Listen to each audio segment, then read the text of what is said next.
Hi, dear students. Today I will start a new points. Their name is matter and substance. Students, आज हम पढ़ेंगे द्रव्य और पदार्थ।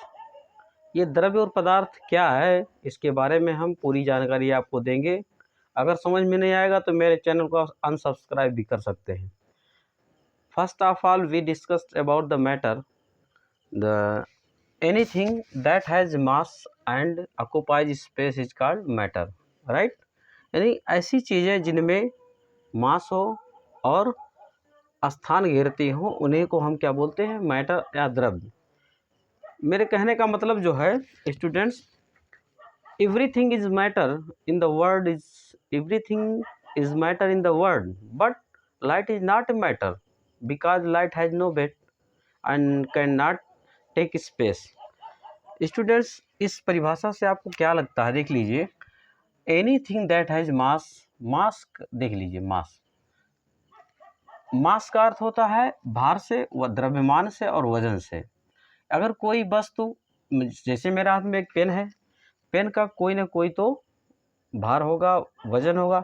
अब यहाँ पे एक बात सामने आती है कि भार आखिर है क्यों। ये किसी भी वस्तु का भार आपके अर्थ पे, देख लीजिएगा, आपके अर्थ पे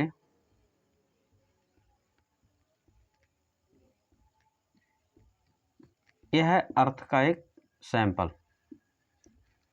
ये जो अर्थ है इसके अंदर ग्रेविटेशन फोर्स होता है।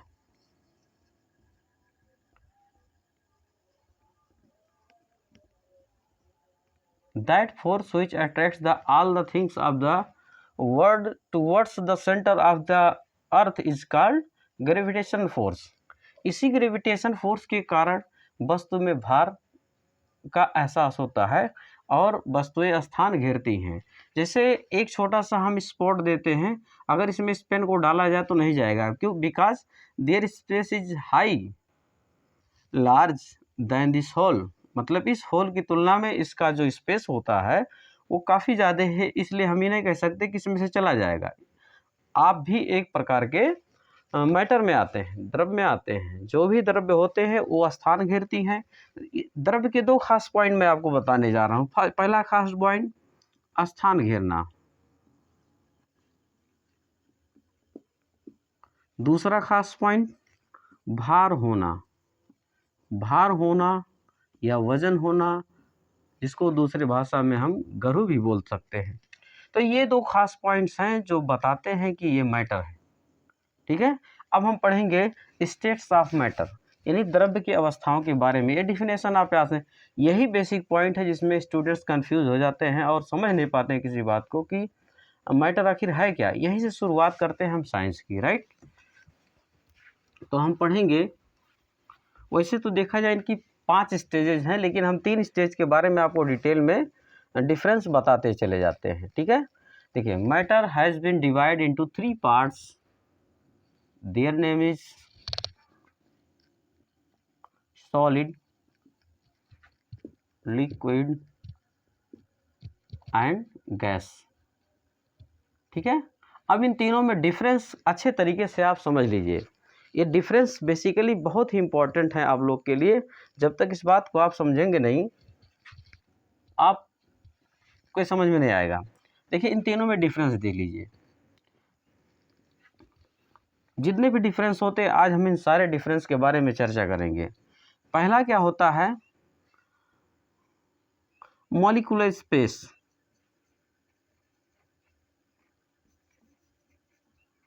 ये कौन सा कैरेक्टर है स्टूडेंट्स? देखिए, मॉलिक्यूलर स्पेस का मतलब उनके अणुओं के बीच में रिक्त स्थान जो होता है उसको हम मॉलिक्यूलर स्पेस के नाम से जानते हैं। देखिए, इनके अणुओं के बीच में रिक्त स्थान बहुत कम होता है। इनकी तुलना में इनके अणुओं में रिक्त स्थान काफ़ी होता है। ठीक, और सर्वाधिक स्थान किस में होता है?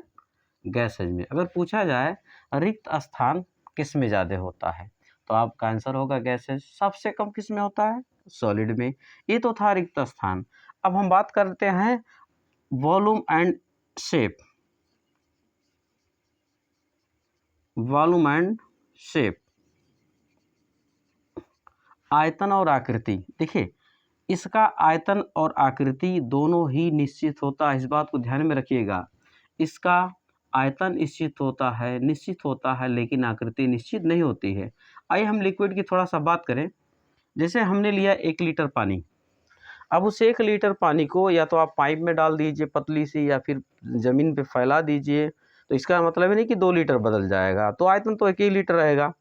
वो आयतन 1 ही लीटर रहने के नाते इसका आयतन क्या होता है, निश्चित होता है, लेकिन आकार क्या होता है, विभिन्न बर्तनों में रखने पर इनका आकार बदलता रहता है। इनका ना ही आकार निश्चित होता है और ना ही आयतन निश्चित होता है, राइट। तो ये हो गए 2 डिफरेंस। अब बात करते हैं हम फ्लोटिंग पावर, फ्लोइंग।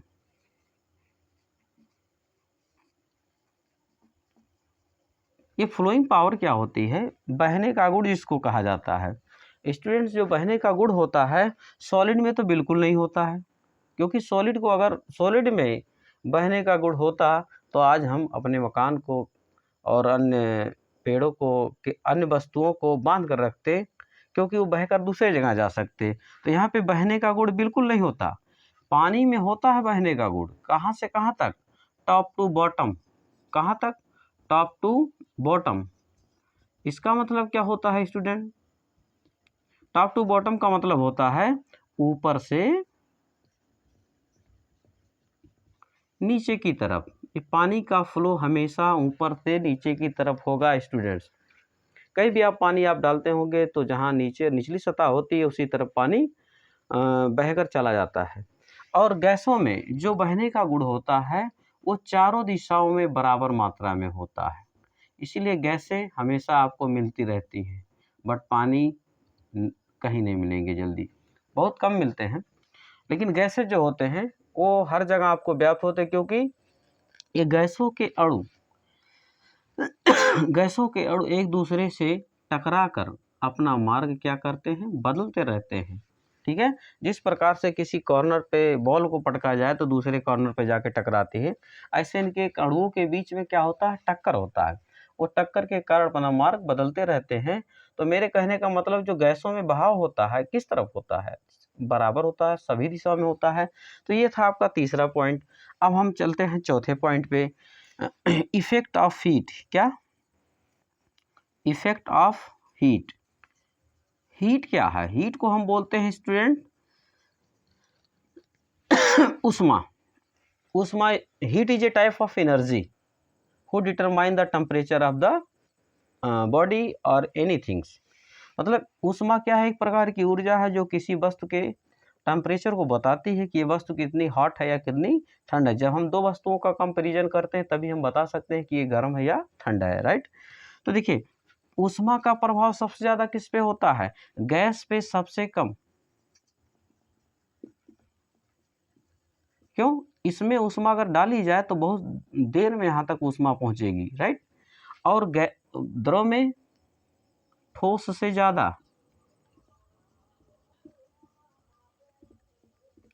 और गैसों में सबसे ज्यादा ऊष्मा का प्रभाव होता है। इस बात को ध्यान दीजिएगा, अभी हम इसका एग्जाम्पल दिखा रहे हैं, राइट। जैसे जब भी खाना बनाना होता है टेबल पर गैस चूल्हा रखा होता है, राइट। ये गैस चूल्हा टेबल पर रखने के बाद में हम कभी नहीं ये सोचते हैं कि अपने गैस सिलेंडर को यहाँ रख दें।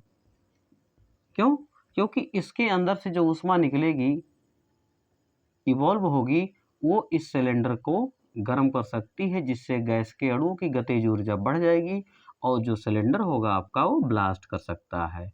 इस बात को ध्यान में रखिएगा। गैसें सबसे पहले गर्म होती हैं क्योंकि इनके बीच में रिक्त स्थान काफ़ी ज़्यादा होता है, तो ऊष्मा का प्रवेश बहुत जल्दी हो जाता है। इसलिए गैस सिलेंडर को कभी भी ही मतलब चूल्हे से हमेशा नीचे रखा जाता है, यही कारण है और कोई कारण नहीं है। देखिए गैस से क्या करती है, ऊष्मा पाकर उनकी गतिज ऊर्जा बढ़ जाती है और इस कंटेनर पर, इस बर्तन की दीवार पर प्रेशर लगाती है, जिसके कारण जब प्रेशर हाई हो जाता है टेम्परेचर के कारण, तो ये ब्लास्ट करने का खतरा रहता है। तो इस एग्जाम्पल से आप समझ गए होंगे कि मतलब ऊष्मा का प्रभाव सबसे ज़्यादा गैसों पे होता है। आइए हम बात करते हैं effect of pressure. Effect of pressure. आप जहाँ भी बैठे होंगे, वीडियो देख रहे होंगे, वहाँ पे किसी वस्तु, सॉलिड वस्तु को आप दबा के देखिए। जब भी आप दबाते होंगे तो आपको पता चल जाता होता कि दबाने के बाद में वो वस्तु पर प्रेशर बहुत कम लगता है। उसकी तुलना पे द्रव पे प्रेशर क्या होता है, सबसे कम प्रेशर किस पर होता है, सबसे कम दबाव किसको सकते हैं, ठोस को, और इसको क्या, ठोस से अधिक, और प्रेशर इस पे सबसे अधिक। इसका जीता जागता उदाहरण आपको दिखा रहे हैं। प्रेशर का प्रभाव सबसे ज़्यादा किस पे होता है, गैसों पर। आप इसका उदाहरण देख लीजिए, किसी सिलेंडर के गैसों को हम प्रेस करके ही भरते हैं। प्रेस करने के बाद में जो गैसों के मॉलिक्यूल्स होते हैं, वो मॉलिक्यूल्स एक दूसरे से कम्पैक्ट क्लोज आ जाते हैं और वो लिक्विड फॉर्म में चेंज हो जाते हैं। इसलिए इसके अंदर जो गैस भरी होती है वो लिक्विफाइड होती है। तो स्टूडेंट्स, मेरे कहने का मतलब, ये एलपीजी इसी का नाम है, लिक्विफाइड पेट्रोलियम गैस, यानी द्रवित पेट्रोलियम गैस है। इसमें हाई प्रेशर देने के बाद में ये सिलेंडर के अंदर जो गैसेज होते हैं लिक्विड फॉर्म में हो जाती है, और जैसे ही यहाँ पर लीकेज होता है या फिर निकलता है तो ये high pressure to low pressure की तरफ मूवमेंट होता है इनका, और गैसों का एक्सपेंड शुरू हो जाता है, गैसों का फैलाव शुरू हो जाता है। क्योंकि प्रेशर यहाँ ज़्यादा है, बाहर कम है, तो flow of gas molecule from higher pressure to lower pressure, इसको बोलते हैं विसरण, डिफ्यूजन, राइट। ये था आपका अब होता है डिविजिबिलिटी। नेक्स्ट पॉइंट क्या है, लास्ट पॉइंट, डिविजिबिलिटी। ये डिविजिबिलिटी क्या है, विभाजनता, विभाजनशीलता, विभाजनशीलता। इनको हम, विभाजनशीलता देखा जाए तो इनको हम छोटे छोटे कणों में बांट सकते हैं, राइट। ठोस को हम बहुत बांटेंगे, जैसे चाक अगर आपके हाथ में हो, जैसे चाक देखें मिल जा रहा है, चलिए चाक को आप जब भी हाथ से प्रेस करोगे तो पाउडर के रूप में वो गिरता जाएगा, यानी छोटे छोटे कणों में टूटता जाएगा। और लिक्विड को क्या करते हैं, इनको बूंदों में तोड़ा जा सकता है, याद रख लेना, बूंदों में तोड़ा जा सकता है। और इनको तोड़ा ही नहीं जा सकता because they are already splitted, मतलब ये पहले से टूटे हुए छोटे छोटे अणुओं में, तो इसमें विभाजनशीलता नहीं होती है। इसको बूंदों में तोड़ा जा सकता है, इसको छोटे छोटे कणों में तोड़ा जा सकता है। तो स्टूडेंट्स, ये था सॉलिड, लिक्विड और गैस में बेसिक अंतर। अब हम पढ़ेंगे और आगे, थोड़ा सा जाइएगा नहीं कहीं, देखते रहिएगा, और हमारे चैनल को सब्सक्राइब और शेयर जरूर कीजिएगा अगर समझ में आया होगा तो। आपको हम जहां पहुंचाना चाहते हैं स्टूडेंट्स, वहां पर आपको पहुंचा देंगे। अभी देखिएगा,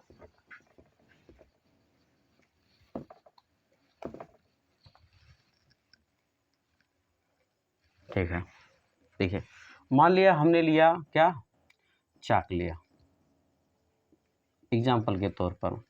चाक को आपने क्या किया, बांटा, बांटा मतलब काटा, मतलब छोटे छोटे पार्ट्सों में उसे किया। तो चाक को आप बांटेंगे तो क्या मिलेगा आपको स्टूडेंट, कण मिलेगा। कण को अंग्रेजी में क्या बोलते हैं, पार्टिकल, राइट। और काटिए और बांटिए, जितना बांट पाए और बांटिए, तो दे आर स्प्लिट्स इनटू क्या, आड़ू। आड़ू को बोलते हैं स्टूडेंट्स मॉलिक्यूल्स। इन सबको इंग्लिश जरूर आप लोग लर्न करेंगे, क्योंकि ये आपके बेसिक चीज़ें हैं, बहुत जानना जरूरी होता है। अब देखिए, यहाँ पे बात रुक जाती है तो कोशिश की जाती है और बांटिए और बांटिए, कितना आप बांट सकते हैं। तो और आप जब बांटेंगे तो आपको मिलेगा परमाणु, ठीक है। अब परमाणु को क्या बोलते हैं स्टूडेंट्स, एटम, ठीक है। देखिए, डाल्टन ने परमाणु सिद्धांत में ये बताया था कि परमाणु एक अविभाज्य कण है जिसको बांटा नहीं जा सकता है। लेकिन जब इलेक्ट्रॉन, प्रोटॉन, न्यूट्रॉन की खोज हुई तो इससे पता चला कि परमाणु को भी बांटा जा सकता है। मतलब परमाणु को बांटने के लिए आपको 3 फंडामेंटल पार्टिकल्स मिलते हैं। 3 फंडामेंटल पार्टिकल्स कौन कौन है इलेक्ट्रॉन्स? ई, पी और एन। इसको लिखने के बाद में आपके दिमाग में जरूर ख्याल आता होगा कि ईपीएन है क्या? E for electron, P for proton, N for neutron, right. देखिए, electron has negative charge, proton has positive charge और न्यूट्रॉन हैज़ जीरो चार्ज, मतलब they have no charge. Charge क्या होते हैं? आवेश क्या होते हैं? आवेश किसी परमाणु पर उपस्थित धन या ऋण की संख्या जो प्रेजेंट्स होती है उसको हम क्या बोलते हैं? चार्जेज बोलते हैं, राइट। तो देखिएगा, इलेक्ट्रॉन, प्रोटॉन और न्यूट्रॉन से मिलकर आपका बना परमाणु, और परमाणु से मिलकर बना अणु, अणु से मिलकर बना कण, कई कणों से मिलकर बना आपका चाक। तो ये हो गया चाक। आपका क्या आएगा? मैटर में आएगा। चाक क्या है स्टूडेंट्स? एक मैटर है। मैटर में कौन सी कैटेगरी इसकी है? सॉलिड की, राइट। अब ये चीज़ आपके समझ में आ गया होगा कि हमको पढ़ना क्या है। हमको पढ़ना है परमाणुओं के बारे में, परमाणु क्रमांक के बारे में। थोड़ा सा बात कर देते हैं हम परमाणु क्रमांक या परमाणु के बारे में। देखिए, अगर हमने यहाँ लिखा है, देखिए 1 से लेकर 118 एलिमेंट्स तक आपके पास हैं, उसमें से कम 5 पर डे आपको याद करना होगा। इससे होता क्या है? 5 याद करना। 5 नहीं याद कर सकते, 3 याद करिए। 3 याद कर सकते, 2 याद करिए, लेकिन याद करिए। यही चीज़ आपके विज्ञान के रास्ते को खोलती है। और रसायन विज्ञान तो वेरी इंपॉर्टेंट सब्जेक्ट है, और जहाँ भी नज़र उठाते हैं वहाँ पे रसायन विज्ञान ही नज़र आता है, because all substance are made by chemicals, ठीक। अब देखिए, यहाँ पे इलेक्ट्रॉन पर एक बात ध्यान में रखना कि electron has negative charge, proton has positive charge, neutron has neutral charge, they have no charge. इस बात को ध्यान में रखना है, ठीक है। अब देखिए, परमाणु, एटम के बारे में बात कर लेते हैं। एटम किसी पदार्थ का वह सूक्ष्मतम कण जो रासायनिक अभिक्रिया में बिना अपघटित हुए भाग ले सकता है, परंतु they are not found in free state, लेकिन वो स्वतंत्र अवस्था में नहीं रह सकता, उसको हम परमाणु बोलते हैं। देखिए, some examples of atoms are hydrogen, helium, lithium, beryllium, boron, carbon, nitrogen, etc. They are the atoms. Atoms की बात करते हैं कि एटम पे कौन सा चार्ज होता है। अब एटम्स की बात कर रहे हैं तो एटम से कौन सा चार्ज होता है आपको पता होना चाहिए।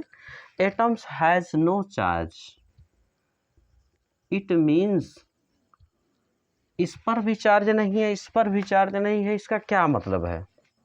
कुछ सीक्रेट वाली बात तो होगी।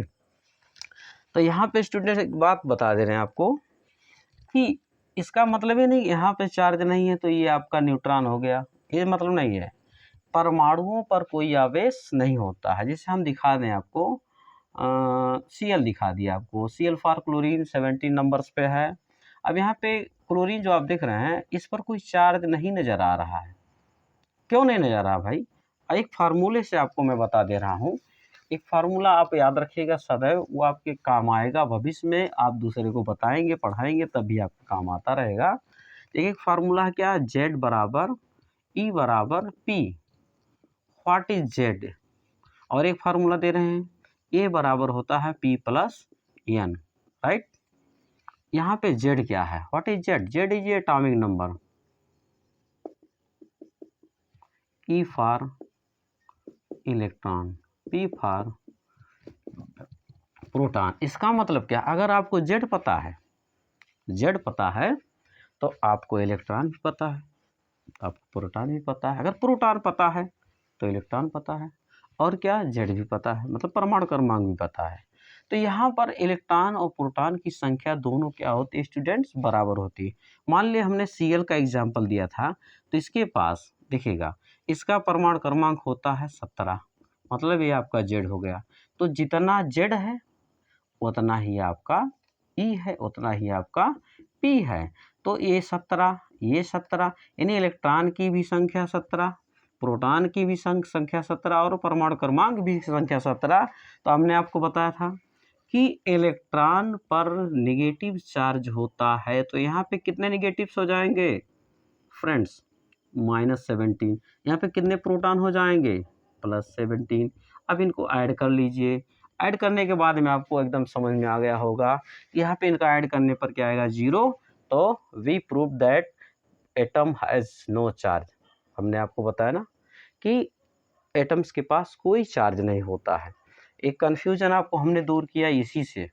कोई भी एटम्स आप ले लीजिए, 1 से लेकर 118 तक आपने देखा होगा पीरियोडिक टेबल में, किसी भी एटम के ऊपर कोई चार्ज नहीं दिखाया गया है। क्यों? Atoms are electrically neutral. Atoms क्या है, इलेक्ट्रिकली न्यूट्रल है। मतलब बता दे रहे हैं आपको कि मतलब परमाणु पर किसी प्रकार का आवेश नहीं होता है। ठीक, तो ये हमारे कुछ खास पॉइंट थे। आगे हम वीडियो में पढ़ेंगे कुछ रूल्स, जिसके रूल्स के मदद से हम इलेक्ट्रॉनिक विन्यास आसानी से आप तैयार कर सकते हैं। अगर आपका इलेक्ट्रॉनिक विन्यास क्लियर है तो ये मान के चलिए आपका सब कुछ आसान ही आसान होगा। तो जिस प्रकार से, और एक होमवर्क मैं दे रहा हूँ उसको ध्यान से रखिएगा। वो होमवर्क क्या है, पर डे आपको करना क्या है, 5 एलिमेंट्स याद करने हैं। कैसे याद करोगे, 1 hydrogen H, 2 helium Li, 2 helium He, 3 lithium Li, hydrogen H, hydrogen 1, 1 hydrogen H hydrogen 1, 1 hydrogen He helium 2, 2 helium He helium 2, 2 He helium. इस प्रकार से आपको याद करना है, ताकि अगर आपको कहीं He दिख जाए, तो ये ना सोचना पड़े कि हम सीरियल वाइज याद करेंगे। तुरंत आपके दिमाग में आना चाहिए कि हीलियम है बाबू, हीलियम, ये हीलियम ही है। जो कै नंबर पे है, 2 नंबर पे। अब ये 2 नंबर क्या है, यही तो बताया था आपको। यही आपका क्या है, Z है, यही आपका E है, यही आपका P है। तो Z बराबर E बराबर P आपने देखा।